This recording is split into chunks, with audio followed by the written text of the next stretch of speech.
diesel noise better than a Chieftain.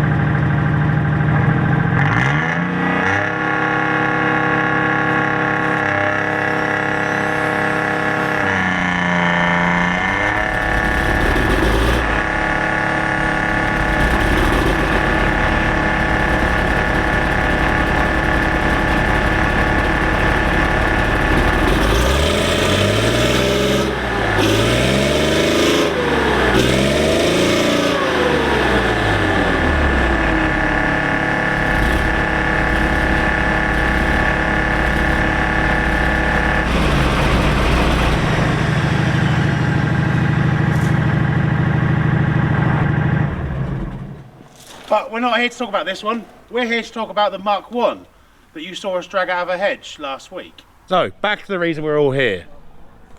Mark 1. I did do a Facebook post asking for reference photos for a Mark 1 and talk about Mark 1 Chieftains, and many people tried to tell me that that is a Mark 2 or a 2XY, pre-totem pole and stuff like that. It's not. You're wrong. It's a Mark 1. And I'll show you why, and I'll show you some of the differences. So Mark 1s were predominantly used as driver training vehicles, and then a lot of later ones then converted to bridge layers and other stuff. They never went into proper service with regiments out on the Rhine or anywhere like that. The time the Mark 1s come out of the production line, they were already outdated, and we were straight on to Mark 2s, and the Mark 2s were the first one to issue to regiments. So the front is quite different. So we do have the wrong front track guards. We know that. They should be ribbed. Have two ribs here, then an X pattern here. These were fitted just to make her look a bit smarter when she sat in our yard, really. And you'll also notice around the driver's hatch we don't have the flotation screen mount that comes around here. We're single headlights at the front, as opposed to the twin headlights on later tanks. And then moving further up the turret, we've got the Beehive NBC pack rather than the later Mark 5 variant, which is the big pack that goes along the back of the turret that again our Mark 8 SID has, which I'll show you.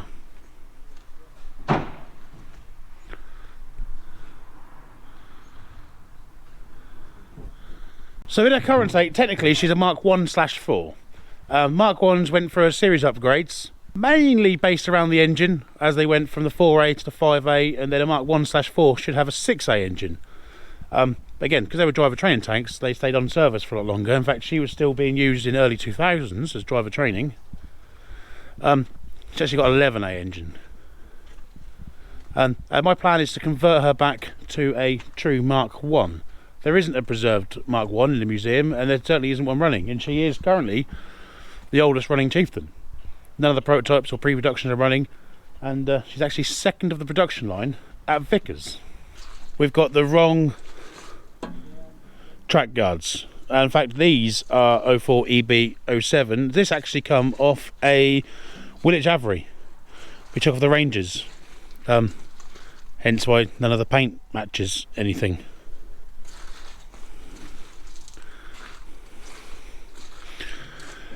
And again, the gun crutch is wrong. We should have the Mark 1 gun crutch in the back there. When we first saw the tank, she actually did have the Mark 1 gun crutch on, and someone robbed it. Bit of a shame, but we can make one of them up, that's not a problem. So again, a lot of the upgrades on the Mark 1s were based around the engine. As the early L60s came out, with a lot less horsepower than they should have done, and a lot of teething problems, stuff got upgraded. So we've got the later exhaust tips that I think was Mark 1/2. On the top of the rear silencer pack, we've got this raised bit here that all Chieftains have, except true Mark 1s. So when they went to upgrade 1/1, they added this and they improved the GU exhaust. We also shouldn't have the spare track rack here. That was added on a later upgrade. Again, as part of the conversion to 1/4, it's had the rear engine decks raised up, and we're back down to 4-piece engine decks rather than 5. And you can see where they were added on. See the weld lines where they raised the rear to get the rear decks higher. And same again on the T-piece. We're going to convert all that back. We've got the steel bazooka plates, which are bloody heavy. And we've got a set of early bazooka plates for her as well. Again, as part of the upgrade throughout the years, the bazooka plate mounts come up here like a normal Chieftain, except for the Mark 1s where they face downwards. But we've got a full set of them. On the side of the turret, we've got the mounts for the twin jerry can rack, and then the smoke grenades box that goes there, and then the fire extinguisher, rather than the big turret bin that goes here, and the basket. Got none of the mounts for any of that. And then the cupola. Although she's not a split hatched cupola, it's not a normal cupola fitted to general service Chieftains, though we do have a split hatch in the pipeline. Another weird difference this side is, because she stayed in service so long, she's actually got Challenger 1 top return rollers. Josh has got the paint out.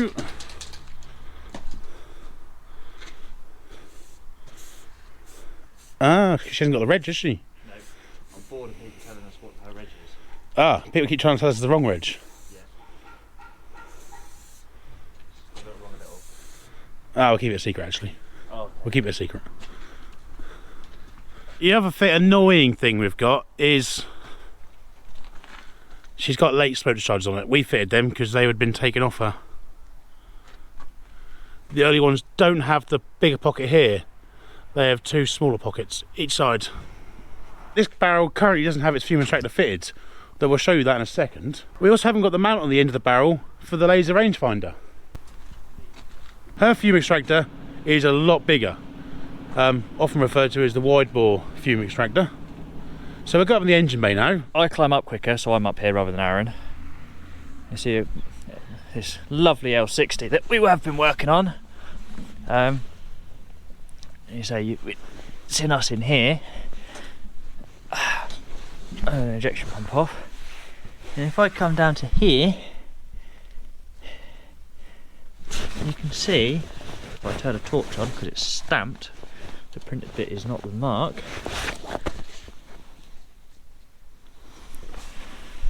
It's a bit awkward to see, but we've got an 11A, Mark 11A in this currently, which, well, at some point we're guessing the 5A or the 4A or even the 6A that they could have had probably blew up at some point, which is very Chieftain.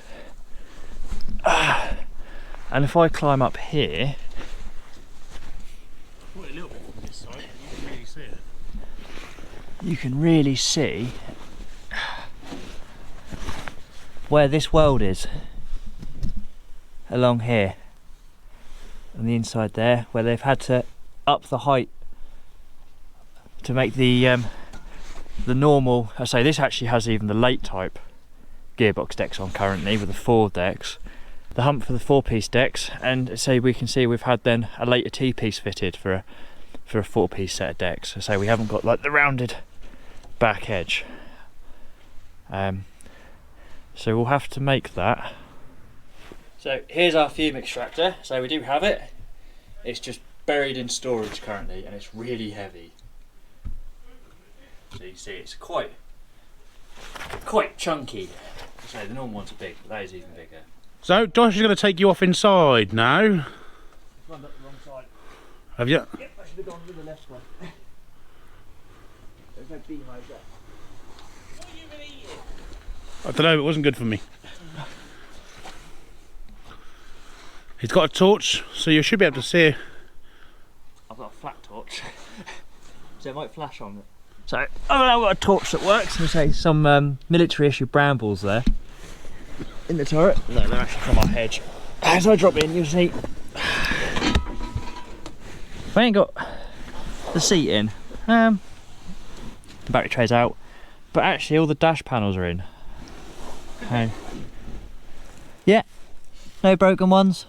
We're missing the spare fuses, spare bulbs, and the backlight bulbs. The spares have been had, but we've got all the switches and stuff. As I turn around, you can see the weather has gotten in a little bit, and I'll climb through. You can see the gun. I'm through into the turret, and as you can see, this is a bit different from what most people are used to. Anyone who's been on Centurion probably recognises like these twisty type like handles though. So we've got traverses done like that, elevation like that, and it's not. Early Chieftains are like that. Yeah. Yep. Mark 2's the same. Mark 2's the same. Yeah. But say early Chieftain interior, which not necessarily used to. Yeah, very Centurion-esque. You see the data plate on the cupola, say it's the number 15. We're also on, so we're on the early fire control system, no laser rangefinder, and due to that, we've still got the hole for the 50 cal, which is there. So that's where the mount is. So it's actually in very good condition, this interior, considering it's never been inside. So she's got the radios in. So she's actually on Larkspur, I'm pretty sure. I'm not massively clued up on my radios. A bit of a pan around and see all of them. And I say the isolator switch for the radio kit. And so yeah, the mounts for the guns. And for all those who are wondering about the vehicle identification plate, they're there. In fact, we know exactly where they are on a Chieftain. So whole distribution board. And we've even got the nomenclature change plate. So the build plate itself isn't in, but there's the VID. And right, move that, you can see she became a Mark 1/4 in June of 81, 38-cent workshop. And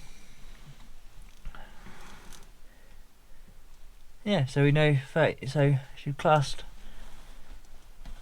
base repair in 72, 76, 81, and if I call that is her reg 00EB24. And there's the mark, which is quite clearly 1/4. So we do know what it is, because at the end of the day we can just climb inside it and have a look. And so a bit more of a zoomed out view of the driver's compartment. Very orange driver's floor plate. So yeah, I'll climb back out. And another little bit, so the link lead, that Chieftain link lead, recognises this, and this one is very rare because actually it's still got the lead on it and it's still plugged in.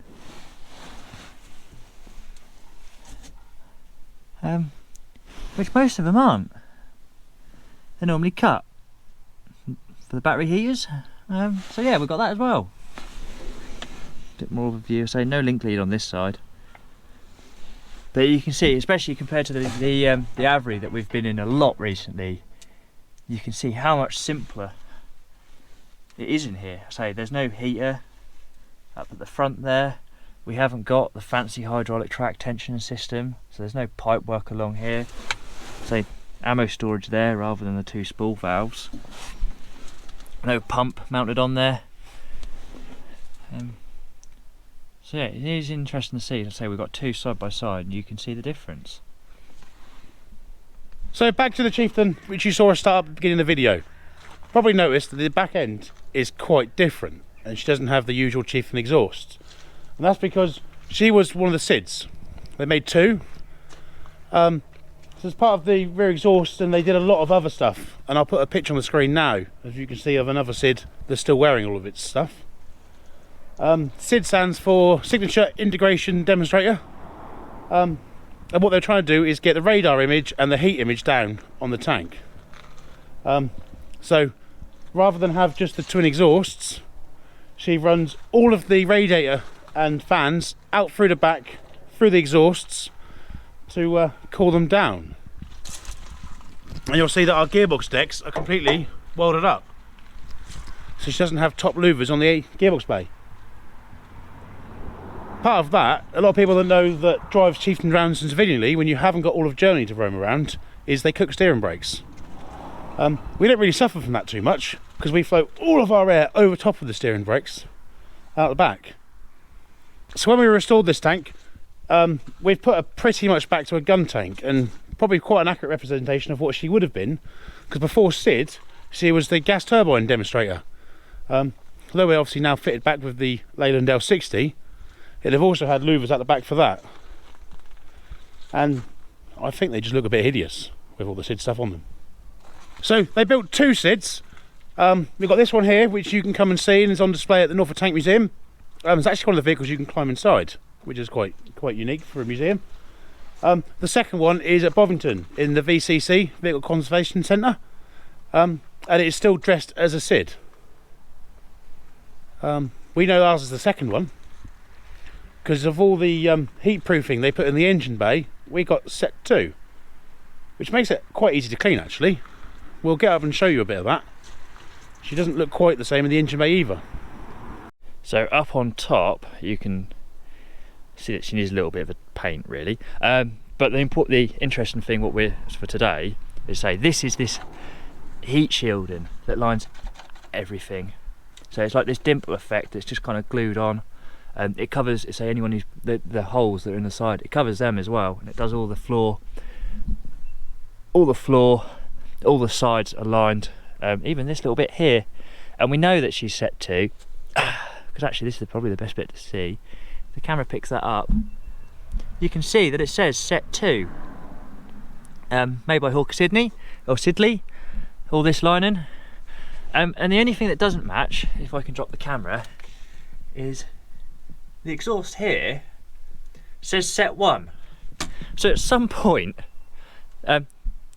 we believe the other one, the one at Bovington, is number 1 and this is number 2. I believe at some point these were swapped round. Oh yeah, she came with that. We're not giving it back, but Bovington, you can keep your one. So as I climb up, you can see it's late turret, the bigger MBC pack on the back, your standard kind of bins and basket arrangement of what we're used to. As a train comes past and Travis Perkins turned up, if I open the hatch up, if I get my fingers in, so this is, you join me in the commander's seat of our later Chieftain, and as you can see, this is the interior of, I say, later marks, from the middling marks really, and a lot of people will be familiar with this. So we now got the thumbsticks for the traverse and elevation, the different gunnery sight. So I know there isn't one mark in the early one, but it is different. So our trim controls are now moved around the side, so different in here as well with the manual traverse and whatnot, because we're on the later fire control system with the laser rangefinder. The gun has changed, so with the laser rangefinder. We've lost the 50 cal ranging gun because of that.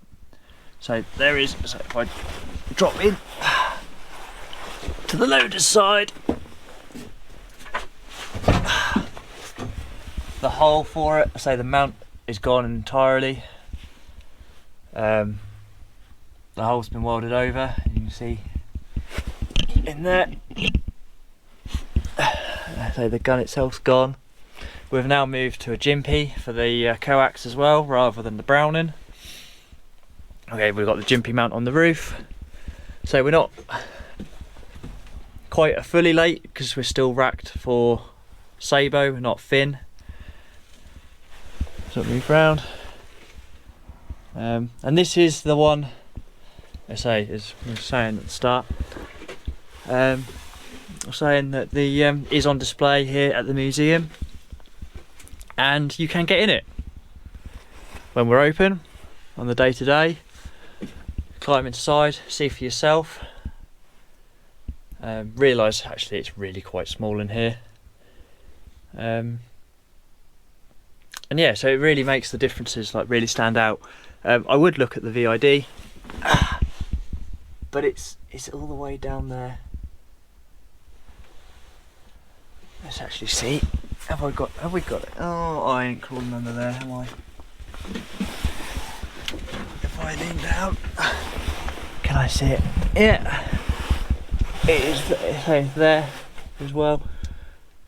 We've got the nomenclature change plate. We've actually got the bill plate from Vickers on this one, and so the VID. I ain't getting round to it where it is though. I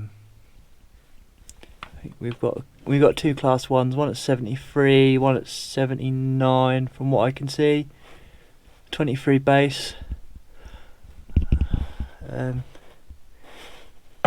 Yeah, and so I can just see the VRN 02 EV05. Can I reach round and see? Yeah. And she'll be badged up as, so she's built as a Mark II.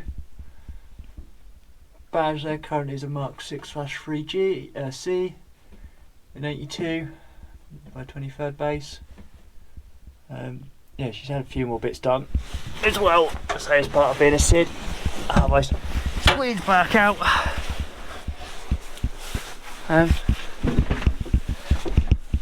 Yeah. So yeah, this is the interior of our first Chieftain. Yeah, let's climb back out. So what's next in line for the Chieftain? Well, next week we're going to pull the engine out and start restoring that. So Josh is going to carry on with the Chavry and the rest of the Monday crew, and a few of us are going to split paths, and we're going to do both side by side ready for next year. But we'll see you guys in the next one.